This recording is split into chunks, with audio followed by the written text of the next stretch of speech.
Bonjour dans le Seigneur, que la grâce de Dieu, que sa paix repose sur chacun d'entre nous en ces instants où nous allons ouvrir sa parole. Pour commencer, nous allons lire deux passages dans le livre des psaumes.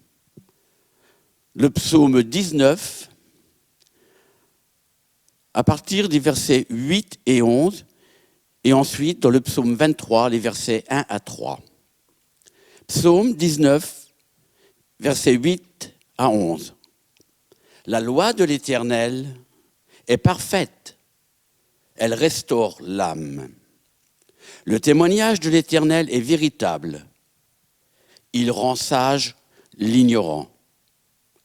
Les ordonnances de l'Éternel sont droites, elles réjouissent le cœur. Les commandements de l'Éternel sont purs, ils éclairent les yeux. La crainte de l'Éternel est pure, elle subsiste à toujours.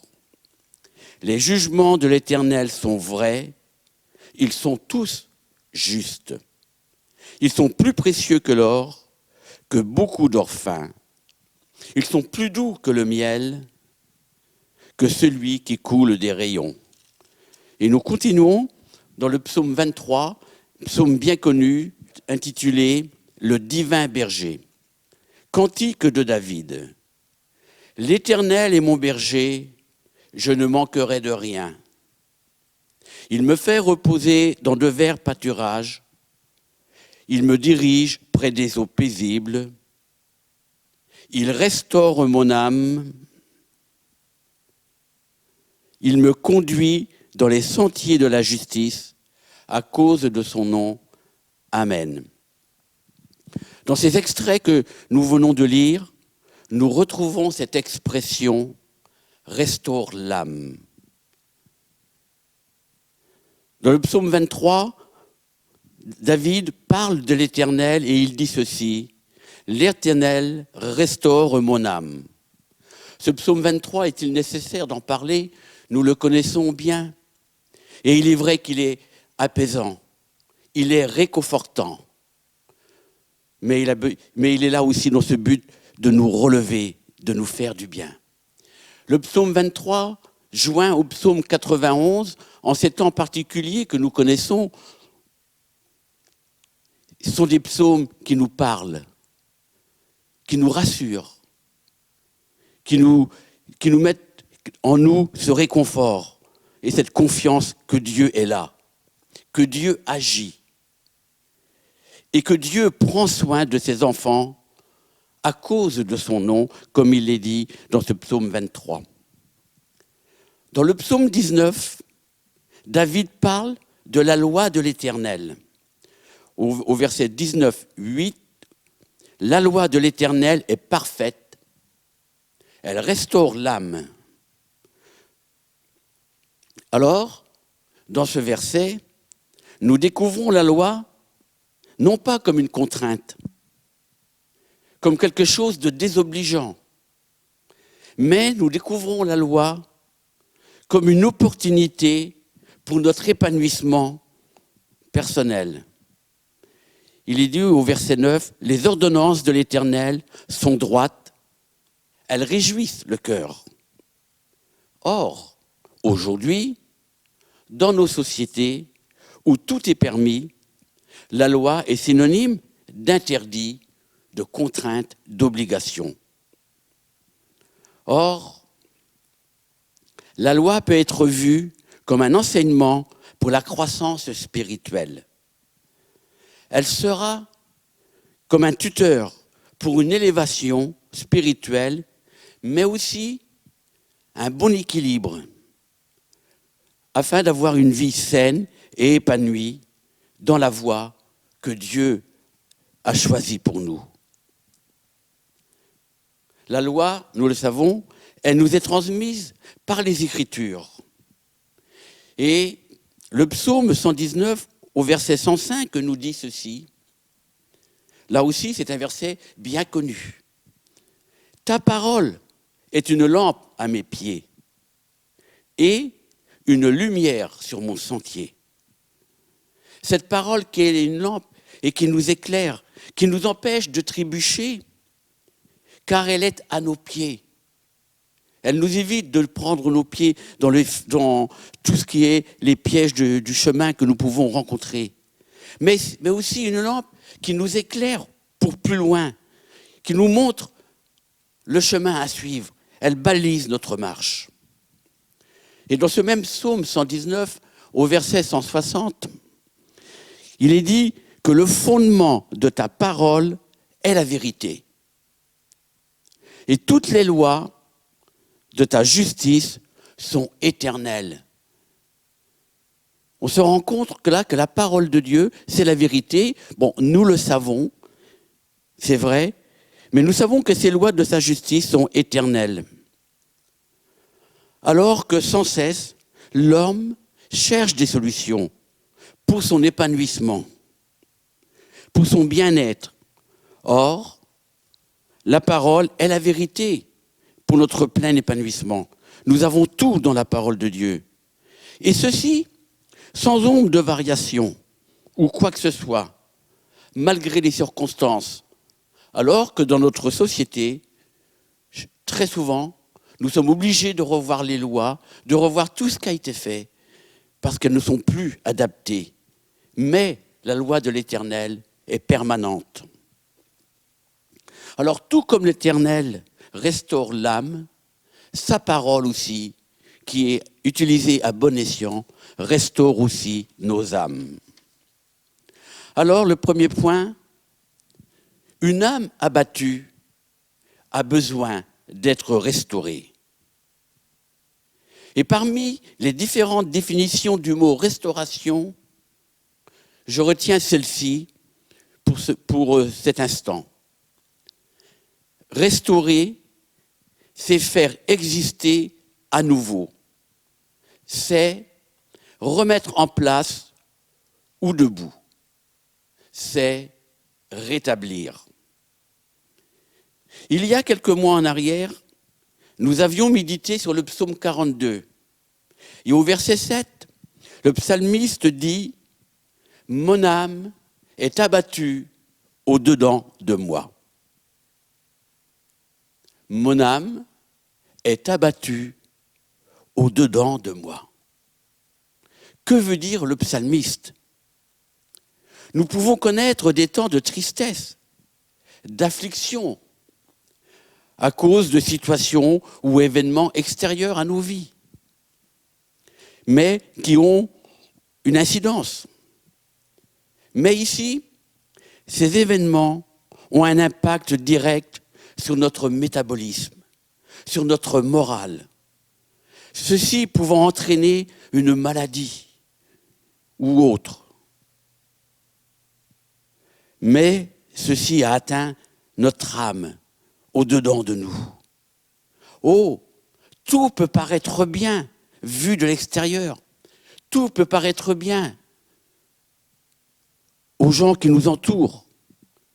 Mais au plus profond de nous, il y a ce mal-être. Au plus profond de nous, il y a cette misère que nous cachons peut-être. Et le psalmiste est touché au plus profond de lui-même.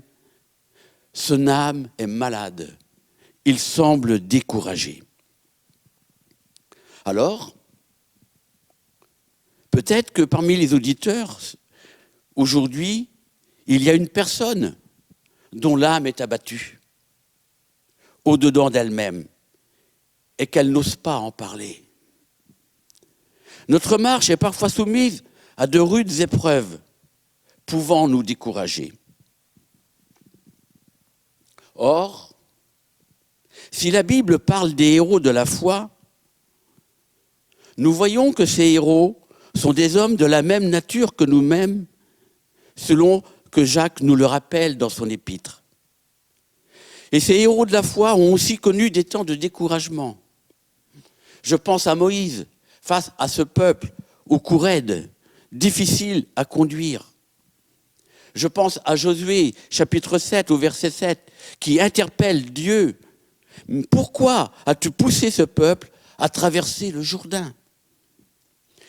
Et le prophète Élie, ce grand prophète, qui, dans un moment de découragement, semble jeter l'éponge, vous me permettrez cette expression, ou encore Job, ou encore David, un homme selon le cœur de Dieu pourtant.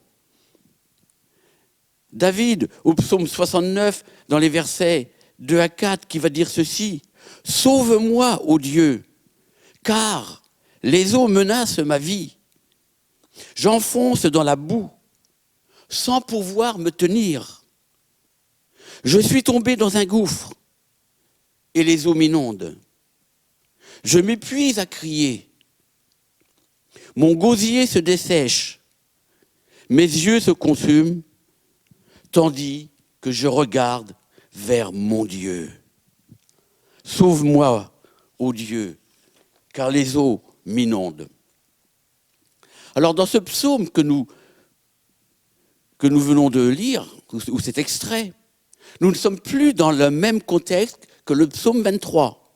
Et pourtant, c'est le même personnage, c'est le même David qui a écrit ces paroles.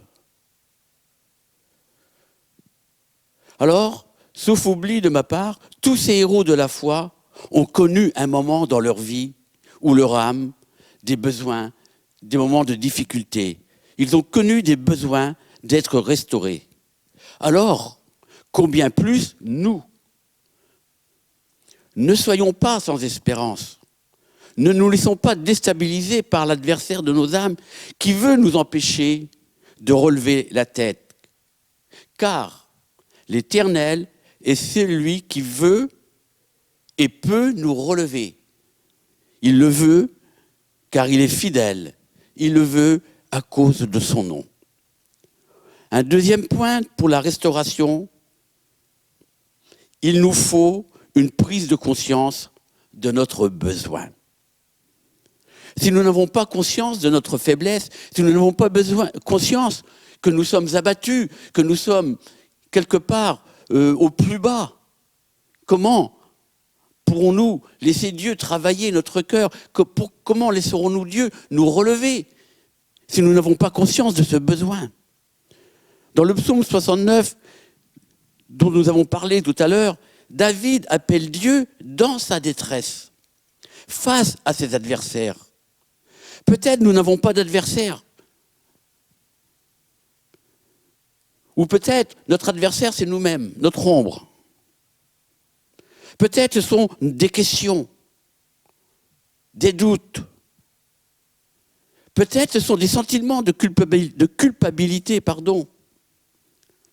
ou notre aveu d'impuissance face à la vague qui nous submerge et nous empêche de voir plus haut. Peut-être ce qui nous attriste, c'est de voir que d'autres réussissent là où nous, on échoue. Et on se sent malheureux. Ou peut-être est-ce la maladie.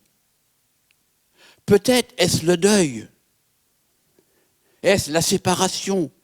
Ou toute autre chose qu'il faut que nous prenions conscience que seuls nous ne pouvons pas y arriver.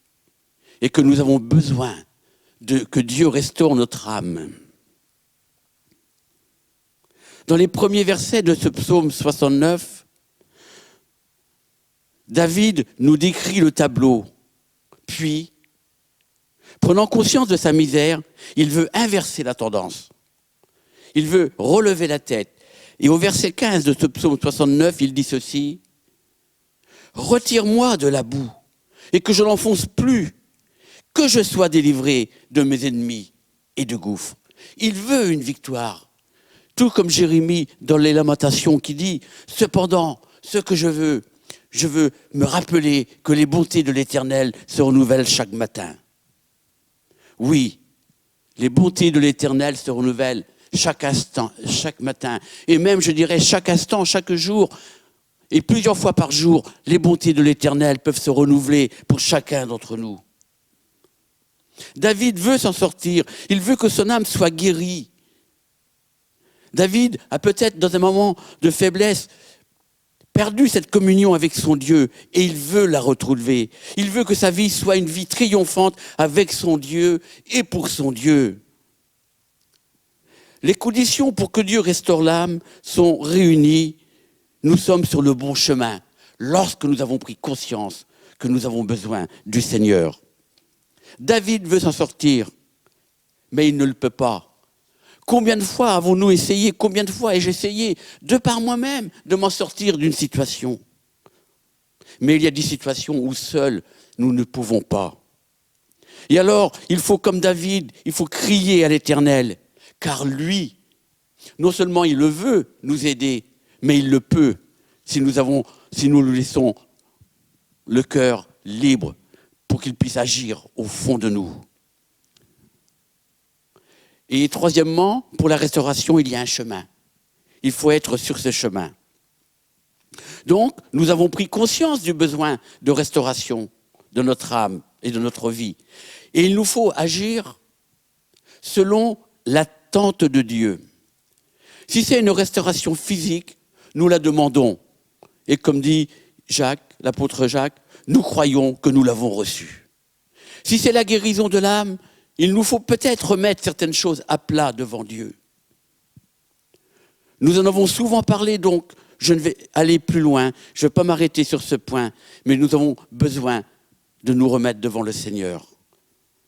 David, l'homme selon le cœur de Dieu, est tombé dans une triple faute. L'adultère, dissimulation de la faute et crime. On ne peut pas dire qu'il n'avait pas conscience de sa faute, puisqu'il a voulu cacher cette faute. Je vous invite, chez vous, dans votre méditation personnelle, à relire ce chapitre 11 du 2e livre de Samuel.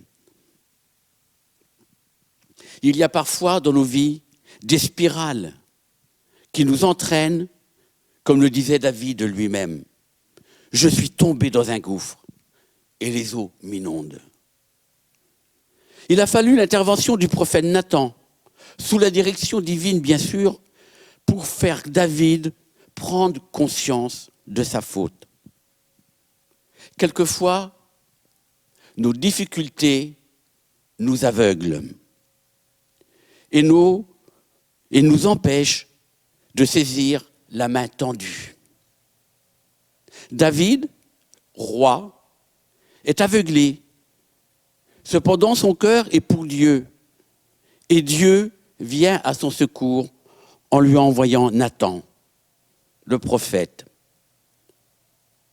Comme je l'ai dit, nous pouvons tous commettre un faux pas. Et nous en commettons. Et quelquefois, nous pouvons être entraînés dans une chute vertigineuse sur le plan spirituel. Dieu est intervenu pour David. Il interviendra pour nous. Il nous interpellera d'une façon ou d'une autre pour essayer de nous sortir de ce gouffre. Car quelquefois, malheureusement, comme je le disais, nous sommes comme aveuglés par nos problèmes, aveuglés par nos difficultés. Et c'est là que quelquefois, avec cet aveuglement, nous avons comme un endurcissement du cœur. Or, le Seigneur, le bon berger, il va nous envoyer des messages. Il va nous, par sa parole, ou par un frère, par une sœur, ou par un voisin, ou autre. Et il va vouloir nous interpeller pour nous montrer qu'il est là, à côté de nous, qu'il veut nous porter secours. Mais nous sommes endurcis par les problèmes. Alors, il faut veiller à avoir un cœur bien disposé, un cœur disponible. Et nous voyons David, justement, qui avait ce cœur bien disposé et qui va se repentir dans le psaume 51, appelé psaume de la repentance, où il dit ceci, au verset 3, « Ô Dieu, aie pitié de moi dans ta bonté. » Et un peu plus loin, au verset 5, il dit, « Car je reconnais mes transgressions et mon péché est constamment devant moi. » David sait que le péché est un obstacle au rétablissement de la bonne relation avec Dieu. Un péché non avoué, bien sûr. Et il a besoin de restaurer cette relation intime en confessant justement cette faute, en la remettant devant le Seigneur. David a confessé sa faute et il a imploré Dieu pour le pardon de cette faute. Et au verset 14 de ce même psaume 51, il pourra dire « Rends-moi la joie de ton salut et qu'un esprit de bonne volonté me soutienne. » Oui, Seigneur, rends-moi la joie de ton salut. Et que je sois animé par un esprit de bonne volonté, que je sois animé par une bonne disposition du cœur pour repartir avec toi, Seigneur, parce que tu m'as relevé. Alors, il nous faut ce 4e point, cette bonne disposition du cœur. Nous avons dit notre désarroi, nous savons que le Seigneur entend notre appel et que nous nous remettons de l'ordre dans notre vie par sa grâce et qu'il y a en nous une repentance sincère. Donc il nous faut garder ce cœur bien disposé. Alors, comme le dit la parole dans les Hébreux, si l'Ancien Testament a ses héros de la foi, le Nouveau Testament n'est pas en reste non plus, et heureusement pour nous. Saul de Tarse, de persécuteur de Christ, est devenu, après la révélation sur le chemin de Damas, un apôtre, un missionnaire. Il y a un auteur d'un grand nombre d'épîtres dans le Nouveau Testament. Saul, le persécuteur, avant de rencontrer le Seigneur, avait une connaissance intellectuelle, théologique. Puis, devenu Paul, l'apôtre, après la révélation, il avait un cœur disposé pour Christ. Une transformation. La connaissance de Saul, qui était intellectuelle, est devenue une connaissance du cœur, une connaissance spirituelle pour servir son maître. Pierre, le pécheur, plein d'enthousiasme, prêt à tout pour suivre le maître. Lui qui avait reçu cette révélation venant de Dieu à propos de Jésus. Tu es le Christ, le Fils du Dieu vivant. Lui, prêt à tout, qui au dernier moment va abandonner en reniant le maître. Mais merci Seigneur, Pierre saura rebondir quand Jésus va lui tendre la main. Quand Jésus va lui dire, Pierre, m'aimes-tu ? Et nous connaissons la suite. Seigneur, tu sais tout et tu sais que je t'aime. Il est bon de savoir que le Seigneur nous aime. Nous pouvons, dans un profond désarroi, nous pouvons nous sentir dans ce gouffre, comme dit David. Nous pouvons sentir l'eau nous inonder, nous submerger. Mais soyons assurés que le Seigneur nous aime. Et que si nous aimons le Seigneur comme il nous aime, il va nous restaurer. Il va nous faire aller au-dessus des vagues. Jésus connaissait la bonne disposition du cœur de Pierre et il est allé vers lui pour le restaurer. Jésus connaît notre cœur et Jésus connaît notre bonne disposition du cœur si nous sommes sincères et il va nous restaurer.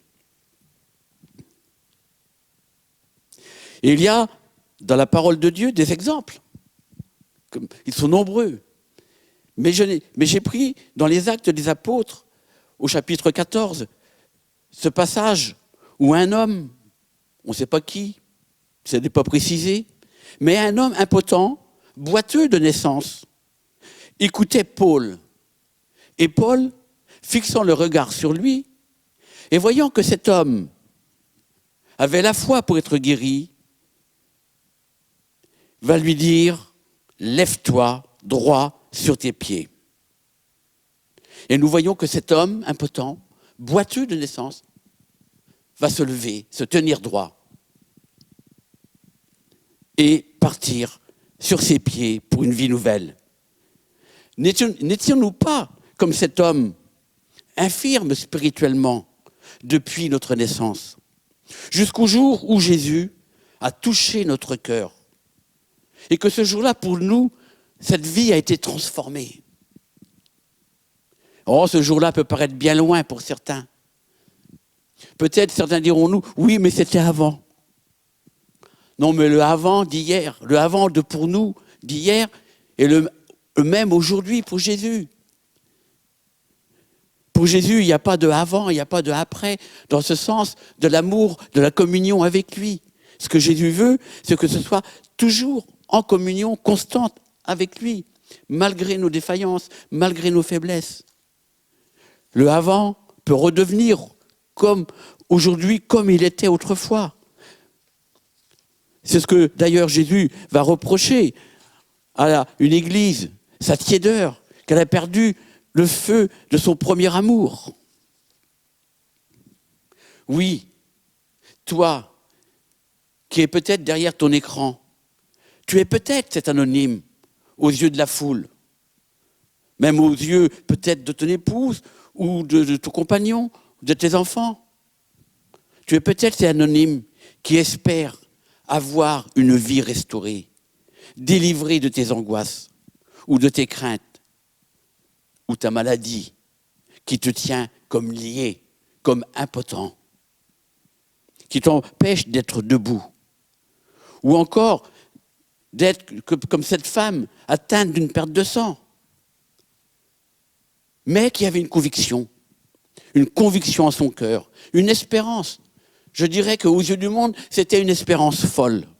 Et pourtant, elle avait raison.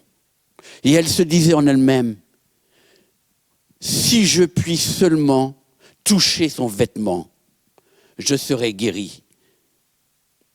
Si seulement je puis, seulement. Conviction d'être guéri, il lui suffisait seulement. Il te faut seulement t'approcher de Jésus. Il te faut seulement revenir peut-être à Jésus.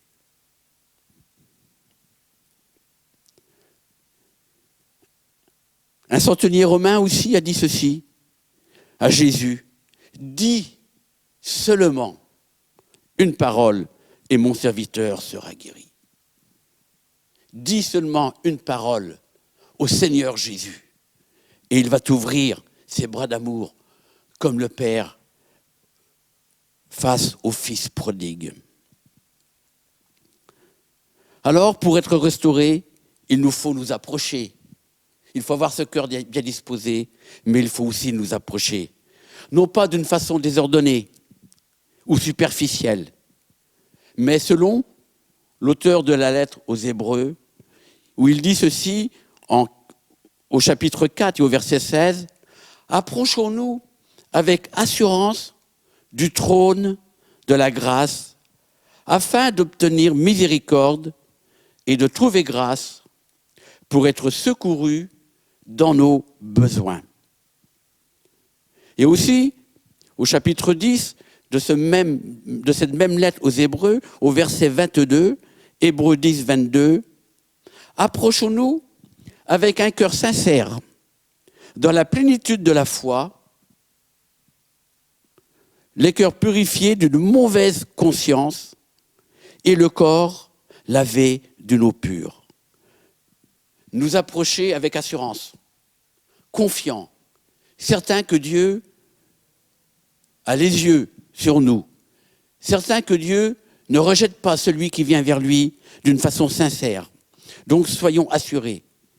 Ayons un cœur sincère, un cœur droit, intègre devant Dieu, et en lui remettant tout, afin de pouvoir répondre à l'appel de Jésus.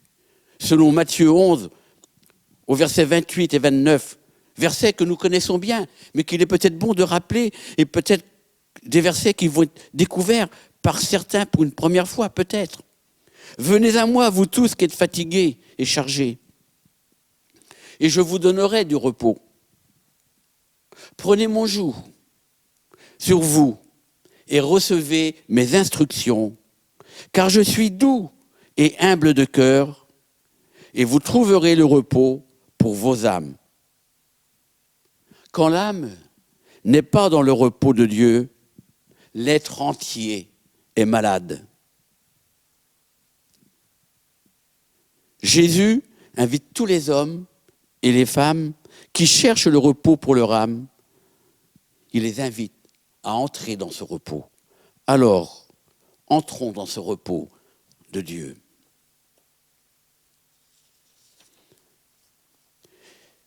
Alors il nous faut nous approcher, rentrer dans ce repos, et il nous faut le recevoir. Il faut le prendre, puisqu'il nous le donne. Il nous faut recevoir les instructions du Maître, comme il les dit dans ce passage aux Hébreux, « Recevez mes instructions ». C'est-à-dire être dans cette disposition d'écoute et d'obéissance. Recevoir les instructions du Maître, les disciples l'ont fait.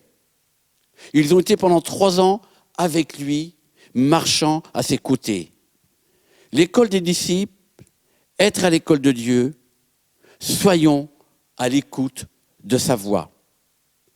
Alors je reviens un petit peu vers le début de notre partage, où dans le psaume 19, au verset 8, il est dit « Le témoignage de l'Éternel est véritable. Il rend sage l'ignorant. » Le véritable témoignage, nous l'avons en Jésus, son Fils, qui dans l'évangile de Jean nous a laissé ces paroles. Tous ces « je suis » de l'évangile selon Jean. Il est dit « je suis la parole » ou encore « je suis le chemin, la vérité, la vie » ou encore, selon d'autres circonstances, « je suis la lumière du monde » « je suis le bon berger » je suis la porte des brebis. Et concernant cela, dans Jean 5, au verset 24, Jésus dit, en vérité, je vous le dis, celui qui écoute ma parole et qui croit à celui qui m'a envoyé a la vie éternelle. Et ne vient point en jugement, mais il est passé de la mort à la vie. Je relis ce verset. En vérité, je vous le dis, celui qui écoute ma parole et qui croit à celui qui m'a envoyé a la vie éternelle. Il ne vient point en jugement, mais il est passé de la mort à la vie.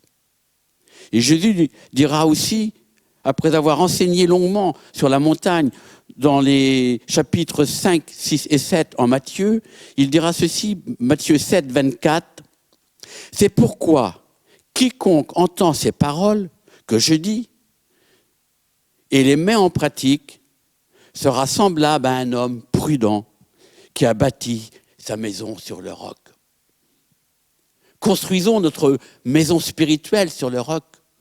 Une fois que nous l'aurons restaurée peut-être, nous la reconstruisons non plus sur le sable mouvant, peut-être comme nous l'avions fait autrefois, mais nous la reconstruisons sur le roc, sur la parole de Dieu, la parole de Jésus. Si nous voulons restaurer notre âme, et nous sommes invités à le faire, si nous avons besoin de le faire, ce n'est pas pour que les premiers flots de l'adversité puissent à nouveau enlever ce que nous avons rebâti avec le Seigneur. Cependant, malgré cela, et fort de notre ancrage dans les promesses de Dieu pour chacun d'entre nous, nous avons besoin de plus en plus, dans les moments difficiles, nous avons besoin d'être avec le Seigneur. Nous avons besoin peut-être de reconstruire, comme je le disais, besoin de revenir au point de départ, car le chemin est long et parfois la vie a érodé beaucoup de choses. Cependant, j'arrive vers la conclusion, l'Éternel est notre berger et il restaure notre âme. Et selon Isaïe 40, verset 11, il est dit ceci, « Comme un berger, il paîtra son troupeau. Il prendra les agneaux dans ses bras et les portera dans son sein. Il conduira les brebis qui allaitent. » Oui, comme David, nous pouvons dire « L'Éternel est mon berger, je ne manquerai de rien. Il restaure mon âme. » Amen. On va prier, si vous voulez, quelques instants. Ô Dieu, Père éternel, infiniment miséricordieux, nous nous tournons vers toi pour te dire notre reconnaissance, pour ton amour envers nous, en le tout est accompli de ton Fils Jésus. Nous voulons rentrer dans ce repos que Jésus, ton Fils, nous donne. Nous voulons, si besoin, restaurer notre communion avec toi, afin de connaître la joie de ton salut, afin que nous rebâtissions à nouveau avec toi sur le roc, que nous restaurions cet édifice que nous avions commencé. Tout comme le psalmiste, nous te disons, renouvelle en nous, Seigneur, un esprit bien disposé. Oui, Seigneur, viens au secours de nos faiblesses. Et merci pour les bénédictions, merci pour le relèvement. Et Seigneur, pour l'honneur de ton nom, accueille favorablement nos requêtes, mais aussi ceux et celles qui s'approchent de toi, qui sont encore dans des temps d'ignorance, mais qui te cherchent d'un cœur sincère. Accueille-les comme il l'est dit dans ta parole. Merci Seigneur pour l'œuvre de la croix, qui aujourd'hui encore attire les hommes à toi et sauve à salut. Que ton nom soit honoré Seigneur, que ton nom soit béni et glorifié sur la face de la terre. Amen.